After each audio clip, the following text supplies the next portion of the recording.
कंदो दुख दर्द नास थव सचो सतराम, सचो सतराम चो सचो सतराम। अर्थ सचो हरि ई सब कष्ट कलेश खत्म करे थो या सचो सतगुरु उन्हनि खां आजो करे थो। ऐं शहनशाह सतगुरु साईं सतरामदास साहिब जन बि इन ई प्रभु परमेश्वर जो सतरूप अंग आहिनि।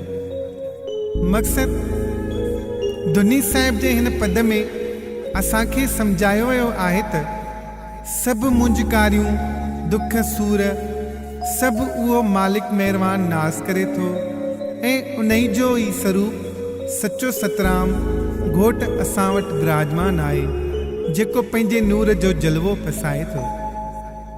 मिसाल भगत साहिब साईं कंवरराम साहिब जॾहिं कोट सफ़ज़ल में भगत करण विया त पहुचण ते माण्हुनि जा हुशाम पोयां हुआ। कंहिंखे मिलण जी जॻह नथे मिली। उते हिकु मुस्लमान मोहम्मद बख्श खालती जंहिंखे कोड़ जी बीमारी लॻल हुई, तंहिंखे ॾस मिलियो त भगत साहिब सां भाकुर पाईंदे त तुंहिंजी बीमारी लहंदी। एतिरा माण्हू ॾिसी हू घबराइजी वियो ऐं भगत साहिब ते पहुचणु मुश्किल सम्झी मायूस थियण लॻो। त ॿियो दोस्त मिलियुसि जंहिंजे पुछण ते ॿुधाई त मूंखे ही ॾस मिलियो आहे त भगत साहिब सां भाकुर पायां। जंहिं ते दोस्त चयुसि त भगत साहिब ताईं पहुचणु मुश्किल आहे, सो ईअं कर भगत साहिब जितां लंघियो आहे उन ई धूड़ में लेथड़ियूं पाए, अचु तुंहिंजो कोड़ ख़त्म थी वेंदो। हुन ईअं ई कयो। लेटण सां उनखे राहत अची लॻी। पोइ त उन ई मिटी जूं खणी गंडियूं भरियाई ऐं बैलगाॾी ते खणी अची घर में रखियईं। रोज़ उहा मिटी विछाए उन ते लेथड़ियूं पाइण लॻो। मालिक जी महिरबानी अहिड़ी जो कुझु ॾींहंनि में ई उन जो कोड़ ख़त्म थी वियो। अॼु ताईं उहो ज़िंदा आहे ऐं उन वटि उहा मिटी रखियल आहे ऐं उन ई ॻोठ में जंहिंखे बीमारी थिए उहा मिटी लॻाइण सां उन जा दुख दर्द दूर थी वेंदा आहिनि। ऐं चवंदो आहे त उहो सभु भगत साहिब ते मुर्शिद जो करम आहे। उन ई मां असांखे ॼाण पवे थी त सचो सतगुरु पंहिंजे प्यारनि खे केतिरी इज़त बख़्शे थो। जितां हू लंघनि था उहा जॻह ई पवित्र थियो पवे।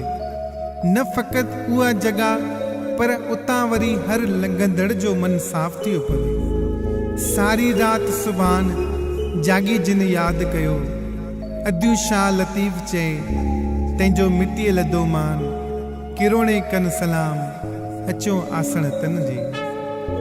इहो नाथन जो नाथ अथव सचो सतराम, इहो हर दिल जी आस अथव सचो सतराम। अर्थ इहो रोम रोम में रहंदड़ प्रभु ई सभिनी संतनि महात्माउनि देव देवताउनि ऋषियुनि मुनियुनि जो सरताज आहे ऐं हर हिक खे उन जे पसण जी प्यास आहे। मक़सद दुनी साहिब जे हिन पद मां असांखे सुध पवे थी त उहो मालिक रग रग में रहंदड़ घट घट वासी प्रभु ई सभ जो मालिक आहे ऐं हर हिक जी इहा ई ख़्वाहिश हूंदी आहे त उन मालिक जो दीदार पसूं ऐं पाण खे करतारत करियूं। मिसाल बाबल साईं भगवान दास साहिब हिकु दफ़े राति जो पंहिंजे कमरे में आरामी हुआ त ओचितो कमरे जो दरवाज़ो खुलियो ऐं कमरे में अज़गैबी रोशनी फैलिजी वई ऐं ॿ औरतूं कमरे में दाख़िल थियूं। बाबल साईं उथी करे खेनि प्रणाम कयो ऐं तारुफ़ पुछियो, जंहिं ते उन्हनि मां नंढी वराणियो त ही वॾी माता आहे ऐं मां नंढी, असां देवियूं आहियूं। देवरी साहिब ते असां देव देवताऊं दर्शन करण ईंदा आहियूं ऐं राहत ऐं सकून वठंदा आहियूं। हिन आस्थान ते एतिरी भक्ति थियल आहे जो असां बि पंहिंजो बाग़ बणाईंदा आहियूं। अॼु अचणु थियो, सोचियो त जेको आस्थान ते विराजमान हूंदो आहे उहो बि उन ई मालिक जो नूर थींदो आहे। सोचियोसीं त बचिड़े खे ॾिसंदा वञूं ऐं मिलंदा वञूं। सिर्फ़ु उहो ई मक़सदु हुयो। बाबल साईं खेनि प्रणाम कयो ऐं आशीर्वाद वरिती ऐं देवियूं मोकिलाए हलियूं वयूं। सुबुह जो बाबल साईं कन्यालाल साहिब सां ॻाल्हि कई ऐं पोइ ॿई गॾिजी आदलपुर माता आस्थान कुबे ते दर्शन करण विया त देवियुनि पाण दर्शन ॾिनो आहे त असां बि आस्थान ते मथो टेके अचूं। उन मां असांखे ॼाण पवे थी त जंहिं आस्थान ते भक्ति थिए थी उते एतिरी शक्ति थी थिए जो देव देवताऊं बि सजदो था कनि। अहिड़ो आस्थान सचे सतगुरु साहिब जन जो आस्थान ई आहे। कंदो कारज सभ जा रास थव सचो सतराम, सचो सतराम चो सचो सतराम।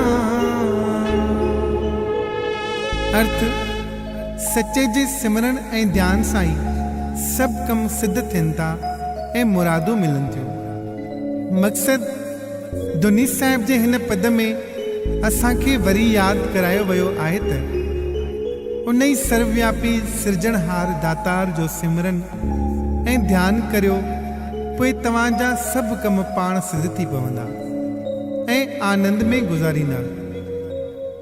दिसंबर 1961 ईस्वी में देवरी साहिब में साईं चंदीराम साहिब जन जो देहांत थियो। जीअं त उहो साईं जन जो जवानी में चोलो छॾियो, हर अख अश्कबार हुई ऐं सभिनी जी ज़ुबान ते उहा ई ॻाल्हि हुई त हाणे अॻिते छा थींदो। सुबुह जो साईं जन जो विमान अर्थी खणी देवरी साहिब वॾिन ते हलण लॻा त रस्ते में केतिरनि माण्हुनि खे महसूस थियो त साईं चंदीराम असां सां गॾु हली रहिया आहिनि। ऐं कंहिं वक़्तु झलक ॾिसण में थी आई। कंहिं प्रेमी अखियूं बंदि करे अर्ज़ु कयो त साईं आयो त असां सां गॾु, पोइ पर्दो छाजो, साक्षात दर्शन करायो त उन ॾिठो त साईं चंदीराम साहिब मूंसां गॾु हली रहिया आहिनि। प्रेमी कदम बोसी कई ऐं अर्ज़ु कयो त साईं हाणे असांजो छा थींदो? तव्हां खां बाद असां कंहिंजा, जंहिं ते साईं जन वराणियो, अॻ में बि मुंहिंजा किथे हुआ। पाण सभु सचे सतगुरु साईं सतरामदास साहिब जन जा आहियूं। ऐं पोइ छो था घबरायो? सभु कम हू पाण वेठो हलाए, असांजो सिर्फ़ु नालो आहे। बाक़ी करण वारो हू पाण आहे। मूंखां बाद बि हू जंहिंखे चाहींदो उहो ईंदो। हिन वटि औलाद या नंढे वॾे ते न आहे। जेको कंदो सो पाईंदो, जेको सहंदो सो लहंदो।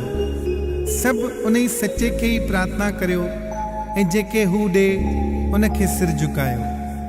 हिकु हिकु अॻियां पाण खे न भिटकायो। इहो ई मुंहिंजो पैगाम ऐं संदेश आहे। उन ई ते अमल कंदा त कॾहिं बि न भिटकंदा ऐं सदाईं आनंद जी ज़िंदगी गुज़ारींदा। सचे सतराम जो सिमरन करियो। हुन मां असांखे उहा ॼाण थी त सचो सतगुरु सभु कुझु पाण वेठो करे। जंहिंखे चाहे हू इज़त बख़्शे, हू ख़ुदि मालिक आहे।